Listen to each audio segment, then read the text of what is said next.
So welcome everybody. Sue Lundquist here. It's Clarity with Sue.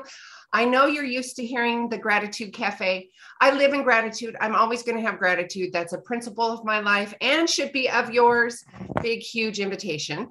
Although what I do, where I'm going, my mission, and all that I do, it's about getting clear and conscious and aware and finding those real life, real time tools to sustain that clarity and to help me and help us overcome ourselves, right? And those self-sabotaging habits and behaviors and changing your mindset. And with that, I have a question for you, audience, and Benny too, because I'm going to ask you. Yeah, I'm in. Energetic orgasms, body Sure. orgasms. Yeah. Do you like orgasms? Seriously.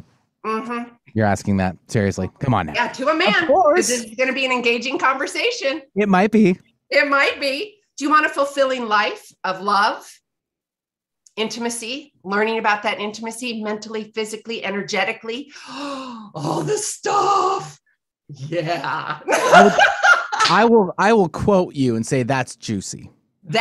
Thank you. That is juicy. Mm-hmm. It's juicy. Actually, Michael Beckwith had a yes, you remember Michael Beckwith? Michael Bernard Beckwith. I actually have some of his music here. Yes, and he actually was talking about this book, and I'm going to bring the authors on in just a minute. And I actually wrote this down. And Dr. Michael Beckwith, he said, informed sex supports not only our innate longing for union, but also our overall well-being. Mm. Now, I feel that that's really important to hear, all over well-being, because the media and there's been years and decades of sex, and it's kind of got this hard edge to it, right? And then not so much of this energetic conversation and energy and breath work and really diving deep into one another and receivership. Oh my Lord, can we talk about receivership? Brothers and sisters, we're going to have that conversation, because it's not just, the receivership. There's so much more, because when you put yourself in that vulnerable space, it opens up your heart, your energy, and some of the stuff that you'd forgotten about, that intimacy stuff, and we're going to get into that stuff in just a minute. I want to remind all of you how to get a copy of this radio show, and you just go to claritywithsue.com/newsletter. There's probably, or I think there is, a button on there that says newsletter. So just sign up for that. Send me an email if you have any questions or, you want more of what we're talking about, and you can just do that at sue@claritywithsue.com. All right, we are going to get started. Again, I asked you guys the questions about intimacy and moving forward within your journey of intimacy. And these two beautiful, beautiful people that I'm bringing on today, it goes through the conversation of intimacy on a whole new level. And intimacy on a whole new level is really important to all of us, because like I said earlier, it's energetic, it's emotional, it's physical. And of course, I'm going to tease and kind of, hook you into, let's all have the big orgasms. Well, it's a conversation, right?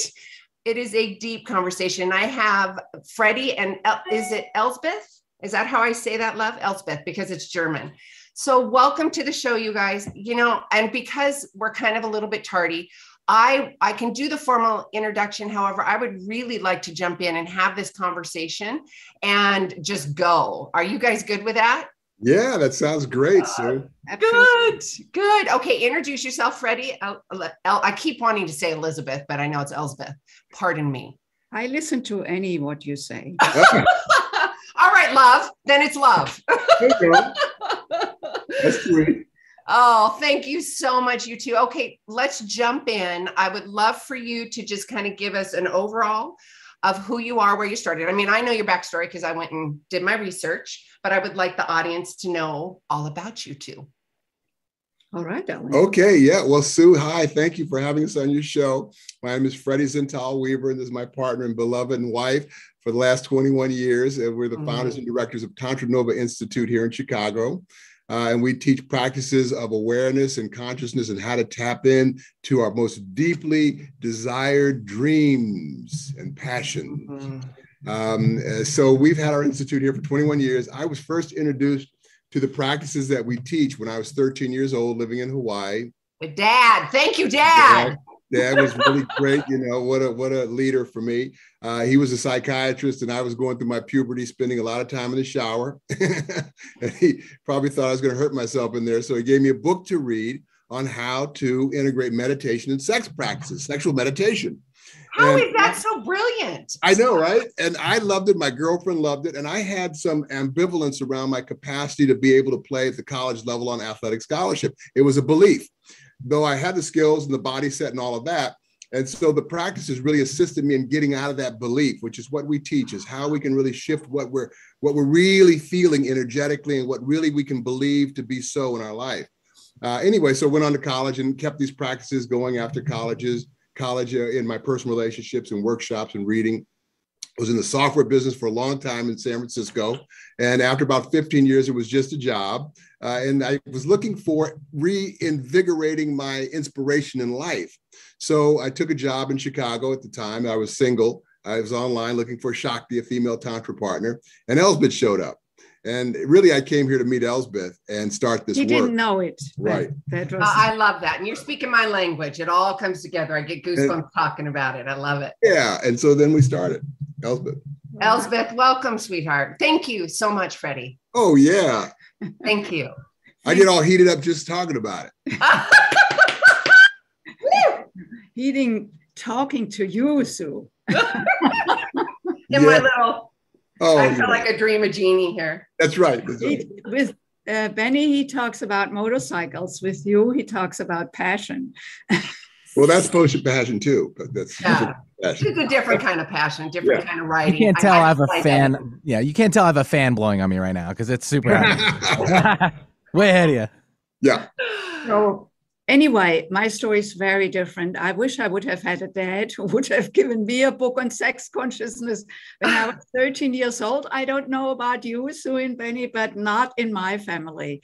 I grew up in Germany, as you already mentioned, as you probably can tell from my accent, and came to the United States in my late 20s to do postgraduate work in music, and then started teaching at conservatories and music schools in Boston. And, you know, after a little while, I went for my doctorate in education and then moved into management consultancy. Now, that was all in the 90s, and I had gotten really good at consulting, but was miserable in relationship. I had this pattern of attracting unavailable men. And while that was quite exciting, most of the time I was alone. It really hit me at one point, and this despair came over me, seeing the trajectory that if I was not going to change that pattern, I would end up, you know, without never having lasting intimacy in my life before I leave this planet. And I said, okay, I don't want that. Elsbeth, you need to do something.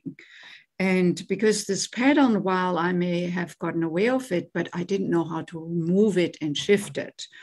And that led me then to seriously studying Tantra. Now, I had known about Tantra through books, but I had never immersed myself.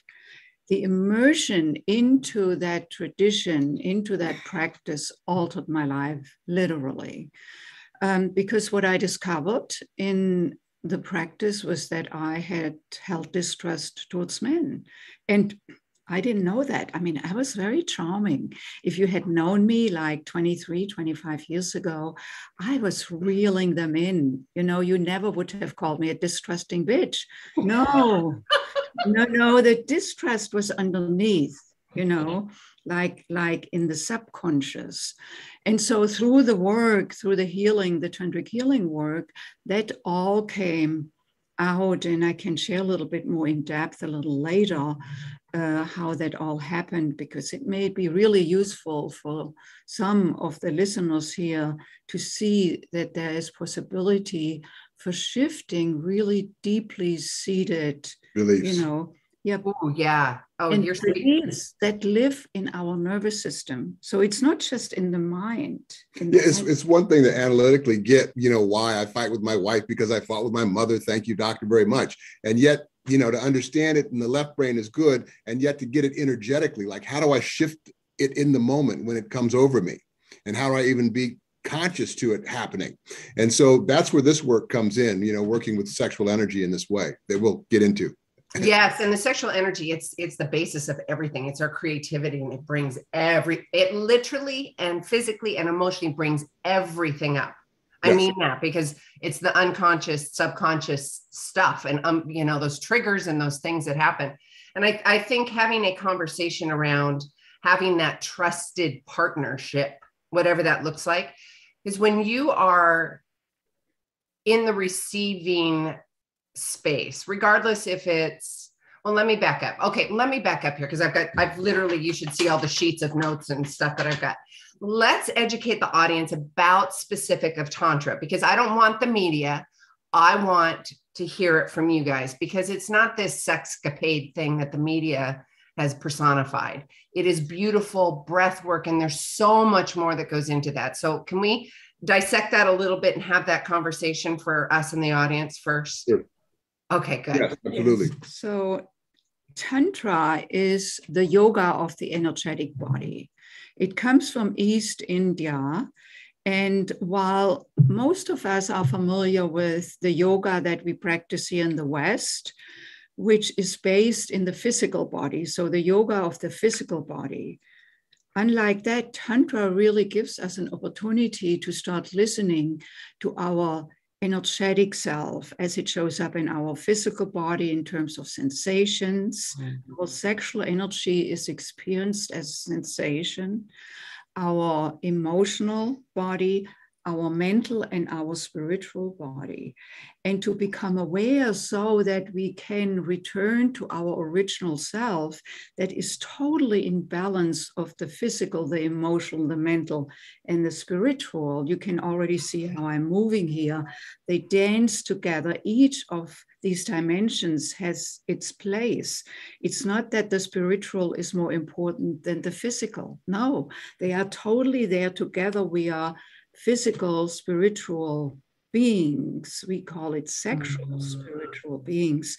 And to dance in these dimensions and be free without fear, guilt, and shame, and, all of that, that allows us then to be also fully connected to our spiritual. And Freddy always says, what could be more spiritual than this creative sexual life force energy that brings forth new life? It's like this thing that we, do having sex, it's like whoever and however that created itself, it's pleasurable, it creates life. It is as spiritual as you could possibly imagine. And yet there's all this vilification around it.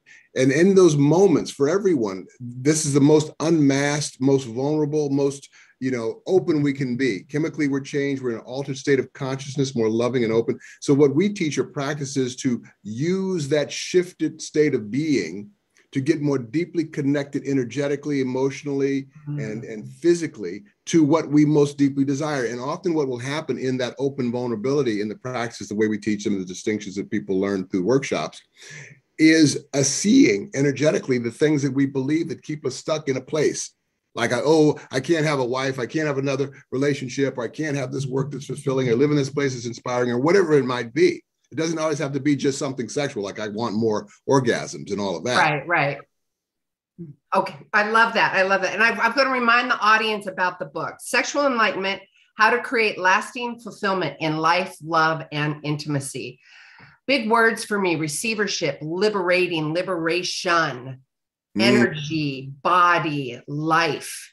And I want to have that conversation, and specifically in receivership. And I'm going to go to women specifically. And that's because a lot of the conversations that I have are with women.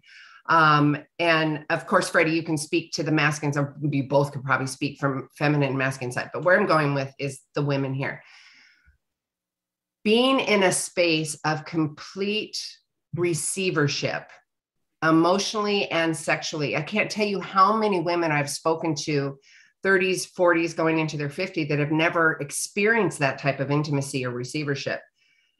Can we have that conversation? How do we engage in a safe conversation, inviting them not only to the book, but into the service and your workshops as well. I think it's such a really good conversation, because there's so many women out there that haven't had or experienced the orgasm. And I mean the orgasm as an umbrella. It could be energetic. Go ahead.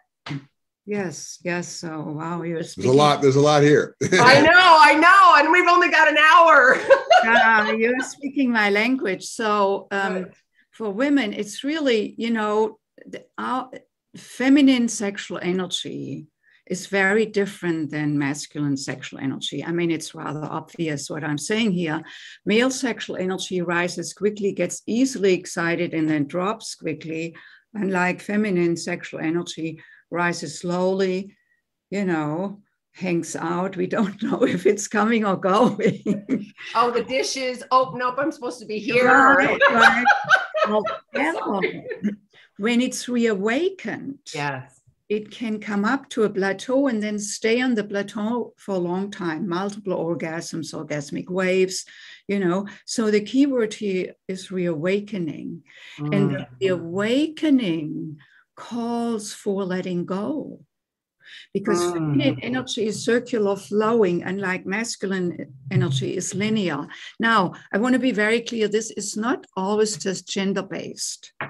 Yeah, because we women, we can just drop as easily into our masculine as a man may be there, And what I have also found working with hundreds and hundreds of women is that many of us live actually more in our masculine. We have to hold it together. Competing requires masculine skills, which is great. Over the last 50 years, so much has changed. Our grandmothers or grand-grandmothers, they couldn't participate in the marketplace as we can now.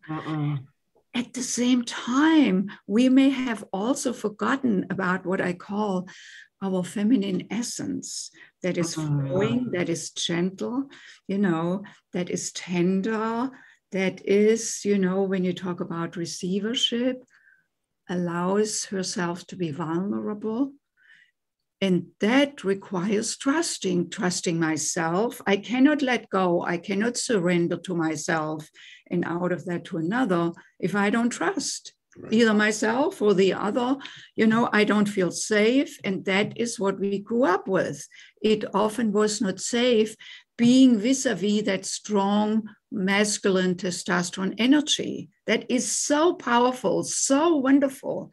Yet, also many men haven't brought consciousness to it. And that's where the shifts are happening. For the man, the new man is integrating masculine, feminine, yin yang balancing. At the beginning, when we're zygotes in the womb, we're androgynous, and then it's decided man or woman. And as adults, we all have aspects of testosterone, estrogen in our system, one more or the other based on your gender. Yet what we're talking about is, and then as we get older, the whole thing reverses itself. But what we're talking about is, as mature adults, how do we become conscious to that? That balance, that polarity that has to be there in relationship. And so for the man, it's about, in the tantric practices, it starts with the man learning how to separate ejaculation from orgasm and all the variations there are. And this is where it sort of stops for people's listening. They heard Sting talk about he has sex with his wife for 8 hours. That was in an article 30 years ago or whatever. And everybody's like, what? Yeah, and that's what they want. Everybody wants that, Yeah. And that's fine. But once you go down this path of consciousness and sexual meditation, you get that it's not just in the bedroom. It starts to shift everywhere. Your listening changes. So for the man, it's about bringing consciousness to the sexual unconsciousness of ourselves. And there is no diminishing of that energy. We honor that energy. It is. Unpack that for me. What do you mean by that? Yeah, the male sexual energy is based in testosterone. It's biologically a very strong energy. It's designed for that so that it would meet the egg. The sperm meets the egg. So it needs to have power, just like a rocket, so to speak. However, unlike animals that are not self-reflective, we as humans, we have this brilliant mind that allows us to be self-reflective, where we can actually watch how we feel, witness what shows up in our body, our emotions, our thoughts. I mean, it's phenomenal how we are equipped, but we need to learn to start witnessing instead of following our impulses. Like our sexual energy, unreflected, is an impulse. And there's nothing bad about an impulse. It's just, if the impulse, when the impulse has me, I don't have the impulse. So I'm a victim to that. Ooh. So this is the opportunity shows up. And, Sue, the sexual is in our eyes the last frontier. We have done a lot of work around our mental self and through meditation that has come over from the East over the last few decades and is more, popular now, yoga, then the emotional realm through therapy over the last 50, 60 years that, now really allows for expressing one's emotions, feelings, one's emotions. So there is a little bit more awareness in these two realms of the mental and the emotional. However, the sexual is like totally in the Middle Ages. Yeah, to make that spiritual quantum leap to seeing ourselves and each other, where there's peace on the planet, which was just a thought away, right? We've got to drop our vilification around the sexual, because we could teach the practices that we teach to nuns and priests if they were vowed to celibacy. It's about being what we are in this energy, this open, vulnerable, receptive, seeing ourselves and each other, intimately expressed person. It's not, you don't have to touch anybody to be that energy. But once you bring consciousness in a sexual practice, you start to get how that energy is available to you, just it walking around and just in breathing the air in conversation. Let's talk a little bit about energy, because it's so elusive. We cannot see energy. We cannot hear energy. I mean, we see it when it shows up in light, the sun rays or the bulb, but we cannot hear the sounds of the light energy.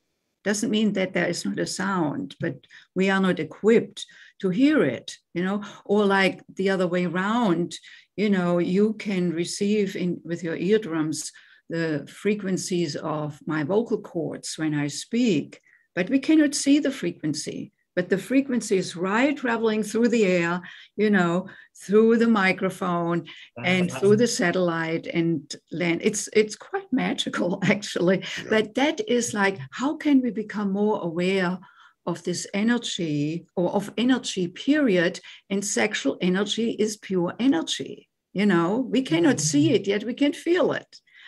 And so we want to bring awareness to it. Let me tell you a little story about the difference between animals and humans. Now, on the primal sexual level, we are just like animals.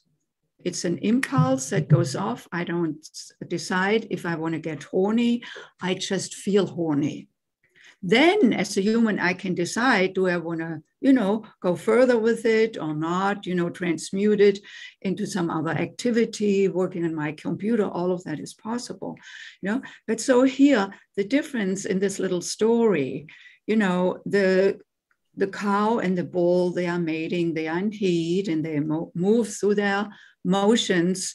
And then once it's completed, in the moment, it was quite pleasurable. You could see it like they're, humping. The cow doesn't sit back afterwards with a cigarette in her hand and says, "Oh, darling bull, that was such a beautiful fuck." Well, first of all, how could a cow do that with those hooves? Anyways. So, but we as humans, we may go right. It's right when it's over. Last time it was better. Well, we go right to the left brain. Yes. Let me complete this. Then, we go right into assessment, but that is part of our conscious mind that we can train to what do we want to perceive?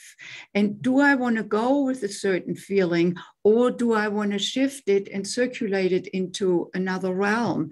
And that is what Freddy mentioned of, harnessing this energy. And why don't you talk a little bit more about the man and how he can harness it? Well, let's see if Sue wants to jump in here. You're talking a lot. I've got so many questions, and they're like going ding, ding, ding, ding, ding, ding. Okay, with this, you know what we're going to do? We're going to take a quick 3-minute commercial break. And we're going to still be live on YouTube. So we can still have this conversation. Then Benny will bring us back onto live radio. So with that, we are going to continue our conversation on YouTube. For those of you who want to join us over there, see what's going on. It's going to get juicy behind the scenes. Go to YouTube at 11:50. We'll see you over there. We'll be right back, you guys. Cool. All clear. And just a quick reminder, since we are live on the air in Seattle, we want to refrain from language. Swear words. Yeah. Yeah, swear words. No Just swear remind words. everybody. Yes. Yep. Okay. So YouTubers and Freddie and Elsbeth, great conversation. I love this. And you know what keeps stirring in my head is having a partnership that is safe, and you have so much trust and curiosity to go into this conversation, to go into this work of Tantra. Am I pronouncing, is it potato, Tantra? Because you say it different than me. Is that your accent? Tantra. Okay, potato. Thank you. I want to make sure I'm communicating. That's consciousness. So the conscious evolution of intimacy, right? Yes. That conversation. And there's that squeaky wheel for me, because I'm newly single after 22 years and honestly desperately wanted this in my relationship, but he was not able to get on the train. Not making it right or wrong. It took me a while to get there. So now I am in a place where I am doing more of my inner work to provide that safety and that space for a relationship like that.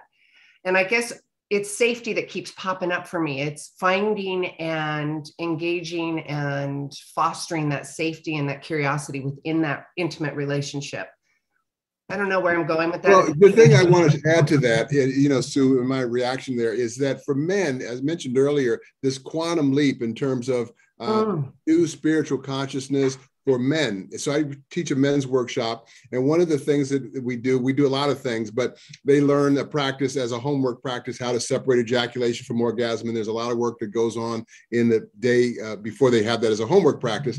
But the emotional piece for men is the thing that's missing, because there's two emotions that are okay for guys socially and the way we're modeled, and that's sex or fighting, right? And so to broaden that out, where you can actually be intimately expressed, you can be vulnerable, you can be nurturing, that opens it up for men. And then when they learn to not just have an erection and have to go do something with that, but learn to work with what I call this orgasmic nectar as a practice through breath and awareness, then they start to meet her at her heart. And when she meets, because we work with a lot of couples who are like in the peak of their sexual aliveness, 40s, 30s, 20s even. And she's like, I don't know if he loves me. And he's like, of course I love you, baby, pointing to his heart on, And she's like, yeah. I need to bring you guys back on, okay? Oh, so good. We have to have an after hours party. Hang on, Freddie. All right. Everywhere. Oh, such a juicy conversation, you guys. How to create lasting fulfillment in life, in love, and intimacy. Surrender into that beautiful frequency of creativity and Tantra and love, and getting it's conscious intimacy. Am I Yes. labeling it right? Conscious intimacy, right? And I think I saw that in one of your videos for your latest book. I want to remind everybody that your latest book, Sexual Enlightenment, and the website is tantranova.com. These beautiful, beautiful humans have events. Was it Chicago? I'm sorry, Chicago? Most of them are in Chicago. Yeah, 2-3 day workshops, and we also work privately. We have hybrid workshops. So love it. And also, Freddie, you do also specifically men workshops and helping them tap into their intimacy. Yeah. As a women's workshop series. Yeah, we do a lot of co-ed work too. So and couples too. Yeah, I love it. I love it. Love it. We all need this. So again, audience, I'm going to ask you, like I did at the top of the hour, is it important to you to have intimacy, a life of abundance and fulfillment, love of fulfillment, conscious love, conscious conversations around this type of intimacy? And Elsbeth and Freddy, I feel emotional intelligence is a foundational piece for this. Being conscious and aware and having emotional intelligence and that type of culture in your relationship is really a foundation piece. And I know what we were talking about on YouTube, so I'm going to swing back around to that. But I also want to talk about the emotional intelligence aspect of it. And then if you would like, if it feels right to you, talking about those 3 principles and practice that you talk about on your video, the 1, 2, and 3. I know what they are, but I want the audience to hear about it from you. So swinging back around at YouTube, if you guys missed it, you got to go see that little chat. We were talking with Freddy about his experience and his teaching and education with men, specifically about holding the orgasm or that energy of the orgasm. Language or the book, Slow Sex, that's what keeps coming up in my head. And you guys also talk about slow sex as well. You want to have that conversation? Yeah, I want to say that, oftentimes we just think about the sex piece. So it's like a bedroom thing. What if someone, they do intakes, they write down what their intentions are. Someone comes in, they say, well, I want to get my house painted, Okay, whatever it might be. The bottom line is there's no one out there keeping you from getting your house painted but you. And like you said, when you think of gratitude, there's a feeling that comes over you. And so that's a feeling. So when we have a belief that I can't get my house painted, I'm not going to get my house painted. So how do I get past that? So what we teach are practices to work with the sexual and what happens in the sexual shift. We talked about that in terms of the emotions. Chemically, we're changed more oxytocin, endorphin, serotonin, the feel-good hormones. And then with the distinctions of breath and energetic awareness and intention, like I want to get my house painted, we start to get in touch with more deeply unmasked to what we see around what keeps us stuck about, I can't get my house painted, right? So as an example, it might be relationships or whatever. I'm being a little fun about that. But this is what we do in terms of how we work with the sexual as a doorway to more intimately getting to something. So, but we're kind of stuck right now socially in terms of like pornography and getting more and more into the sexual piece, which is good because now we're starting to at least confront it. Women are learning more about how to be more sexual and learning to get in their sexual power, because and have that be okay because it's been just, yes. Peace. Yeah. So it's really the whole idea of the work is to, evolve ourselves further from the animal, the bull and the cow, to not that this is a bad thing. No, not at all. It's very much part of us. It's the primal thing. And freedom arises actually when we tap into this primal experience. Yes. And then how can we take the primal to bring fulfillment, the sense of fulfillment into our life? Because, having sex a lot doesn't create fulfillment. Nope. It's just like making a lot of money. It doesn't create happiness. Nope. I'd like to put quality in front of that word. Quality. Yeah, so there's quality, intimacy, quality. Yeah. And there's a secret there. And so just to distinguish between we don't hold back the orgasm. The man learns how to master the reflex that goes off in his pelvic floor that initiates then the loss of energy, like the ejaculation. Ejaculation, yeah. So he learns to actually forego that reflex. And when he can hold that down, he can breathe up the orgasmic energy. Yeah, orgasm is the sensation. The ejaculation is the muscular mechanical reflex. They are two different things. And in the tantric practice, the man learns that so that he can connect his sex with his heart. When a man is connected in his sex and his heart, he becomes more integrated within himself. And that is the place from which he can then relate to the other.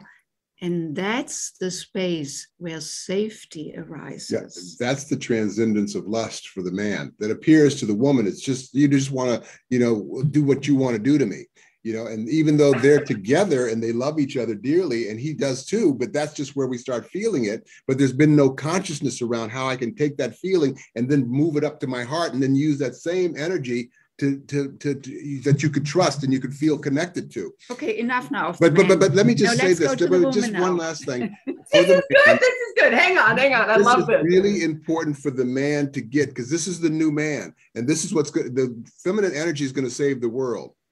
And men have feminine energy, women have feminine energy, obviously, and the masculine grounded in that testosterone also. It's an integration. So that's really where we're at. Beautiful. I love that. Thank you. And I want to just kind of, my language, recap what I heard you saying for the audience. Creating an environment, and men, it's not the end game. It's not about the full-on ejaculation. Yes, you can have that, and that's totally fine. That's not what we're talking about here. We're talking about what Elsbeth and Freddy are teaching and educating you as a man and a woman, but specifically for men to open up their hearts and taking that energy, like Elsbeth was talking about, taking that energy and bringing it up so you can, it's like a heart orgasm, my language, heart orgasm. Yeah. What was that, Freddy? That's really what happens. Yeah. Orgasm, absolutely. And I've had those in my meditations. I mean, we're above and beyond. I'm like, more, please, more. Yes. And I'm sure the audience, and there's some men going, what? Yeah, but I love that. I absolutely love that. Okay. Elsbeth, you wanted to talk about some women. Yeah, I want to harken back to what you brought up earlier, also from your own life, that wish for having this union with another, where we are in the dance of the sexual, the intimate, the heart connection, that what I alluded to earlier, that we are integrated within, between our sexual and our spiritual self, and we can share this with another. Of course, the other needs to do their own work. Yes. So you are really at a great time in your life where the way you are going to shift further in your own integration will then attract another who is integrated within in himself. Mm-hmm. We always attract that which we are. Yes. I totally, yes. Frequency wise, and there is no fault. It's more like, if this, like my unavailability, attracting unavailability. Right. I always thought they were not available until through the tantric practice, I got, wow, I'm not available. I hadn't seen that. I thought, if this man becomes available to me, then I will be happy. Totally missing that there was something over here that attracted the unavailability. And what I got was that out of that not trusting man that was so subtle, yet it ran the show in my life. It was not accessible through my conscious mind, so I couldn't change it. I had to go deep into my body, into the cellular level, to actually access that. And that really showed up in a sexual healing practice that we also teach in our workshops, where I worked with a practice partner, because just like you now, I was single. However, I wanted to discover what was holding me back from bringing in the beloved into my life that I so desired. So anyway, in this healing ritual, and go back to feeling safe. So working with a practice partner in our work is not about having sex. It's not about mutual gratification. It is about creating a space for the woman where she can receive, where the man is their partner, or it could be two women or two men. It's not just for heterosexual couples. And the man really is there to hold space. It's not about him. It's not about his gratification. So man needs to be willing to bring himself like that to the practice. So I had this wonderful practice partner who brought himself exactly like that to me. That in itself was a healing, because when I was in that close proximity, where a man sat next to me so closely and I was unclothed and, so game was on. Not so mutual sex. Yeah, not so in this ritual. It was all about me. whatever was up for me. So when I got touched inside of my yoni is the Sanskrit term for sexual center of a woman, and yoni means sacred space, very different from, our clinical vagina or other kinds of not so pleasing words for her.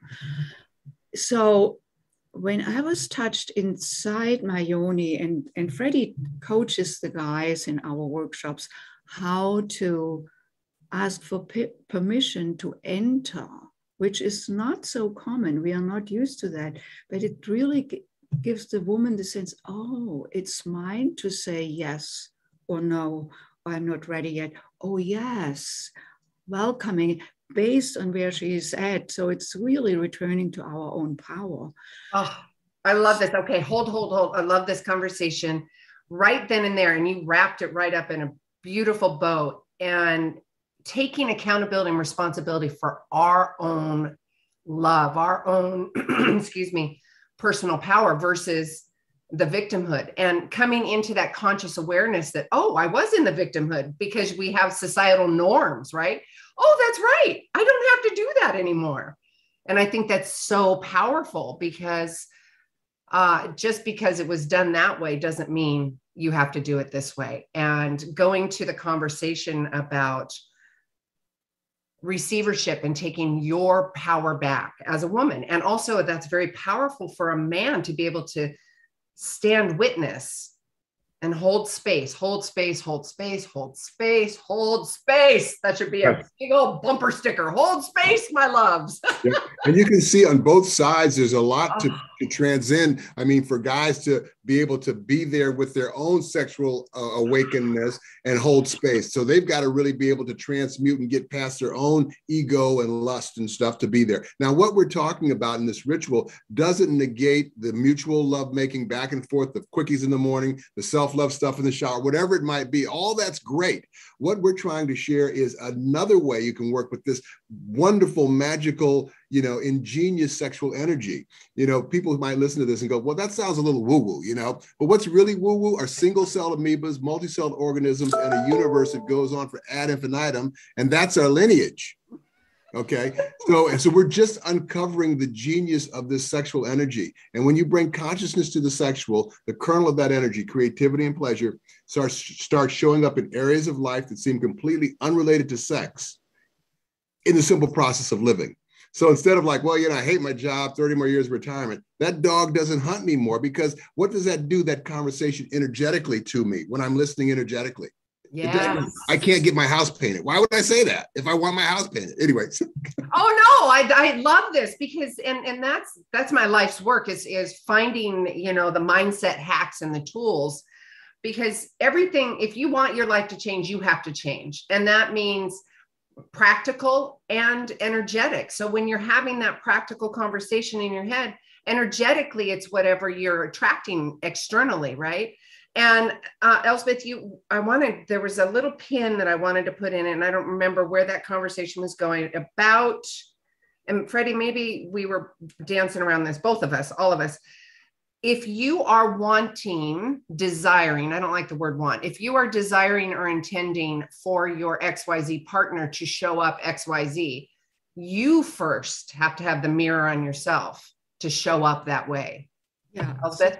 I want to show you something. I have these bells here, and there are 2 bars. And when I play one of the bars, the other starts vibrating. So they vibrate together because harmonically they are in tune. They are not the same pitch, but their frequencies tune together. This is a beautiful analogy for relationship, that the way when I attack this one bar, the way I swing, the way I resonate, then has the other resonate. And the other needs to be in a frequency that they can be tuned to each other. They are not of the same kind, they are different, yet frequency-wise in harmony. And that is what we want to start listening for in looking for a partner. However, it's not just looking with the eye, it's being in the attunement with myself. And if my body, if my being has been looking for an availability which lives in the subconscious, it's not a conscious decision, would be crazy, But that is the frequency, and that goes like this. Guess what? Who I meet then? Another one who vibrates like this. Yes. I wonder. And can we, Elsbeth, can we say I have that conversation right in there? If you were in that space, because I know I bounce around, but I used to, I'm not so much now because I'm super conscious of what I'm attracting. I want to give the audience, it's okay that that's what you're going through to get to where you are headed. Right. I mean, there's no shame or guilt. If you want to, there is no fault. If they are off pitch with each other, that's not, in terms of energy, there is no right or wrong, good or bad. It doesn't live in that realm. It's just either they tune together or they don't. Not. Yep. Yeah. And it's okay. It's okay. Go ahead. I'm sorry. Of course, it's just what is. So then what I find so useful about this is like when I start listening for it, the attunement or lack of attunement, that is it. Oh, what is over here that brings the lack of attunement into my life? It's like a barometer. What am I learning? What is this situation? Right. Yes. Yes, sister. Yes. I want to add too, just quickly, that the sexual ritual practices that we teach are the very things that get people in touch with that attunement that we're talking about. Because you can get it here. Okay, thank you, as I said earlier, doctor, for helping me, da-da-da-da. But when we're in that sexual, intimate vulnerability, chemically changed, altered state of consciousness, we get more deeply connected, not to a narrative, but to the attunement of energy around an intention. Yeah, that's where this becomes so powerful. Let me build further on my own experience, because it really gets laid out here in a very practical sense, that once I worked with this practice partner, and then, the whole ritual involves also that the yoni is being touched around, and after, body work and really letting go and coming into my body and dropping more and more into trusting. That trust doesn't happen like this. We want to ease into it. So, and then when I was touched inside around 11 o'clock in my yoni, a vivid memory came up. When I was 18 years old, first boyfriend, first love. We had just spent a couple of years that were very blissful. He asked me to have sex. I said yes, although I was not ready. It was so freakingly painful. I had to go to the gynecologist. The bill went to my house. My dad opened it. All hell broke loose. He called me a whore. The boyfriend left shortly after. So there I was, the 18-year-old, totally, without any support, all to myself. I didn't know what to do. That was the moment when I started to close off. It's like armoring ourselves. And along with that, I made a decision, which was, men are never there for you, Elsbeth, when you really need them. And that trailed my whole young adult life into my older adult life, to that moment when I was tapping into my yoni, in the support, in the holding space. I am male energy, because that was where it was wounded for me, in that relationship. No wonder that I attracted an availability with that. Men are never there for you when you really need them. These guys were not there for me when I needed them. No, but now you're there for when you needed you. You guys, we could keep going and going and going. And I've got Benny going, we got to wrap it up. I have to remind everybody how to get a hold of you, because that's really important too, because thank you so much. Tantranova.com is the website, tantranova.com. The latest book, because I think there's many more, Sexual Enlightenment, How to Create Lasting Fulfillment, Life, Love, Intimacy, Heart Orgasms, Body Orgasms, figuring it all out. It's such beautiful, beautiful conscious work. Thank you so much, you two. Thank you. Thank you. Keep shining your light. Keep doing you. And please let me know how I can keep supporting you. I love this conversation. It needs to be had across the board, all over the world. It really does. So keep shining your light. Thank you so much. To all of you, we got to wrap it up. Benny's going, we got to go. We got to go. I love you guys. We will see you next week. And until then, each of you are a gift. Get out there and share yourself with the world.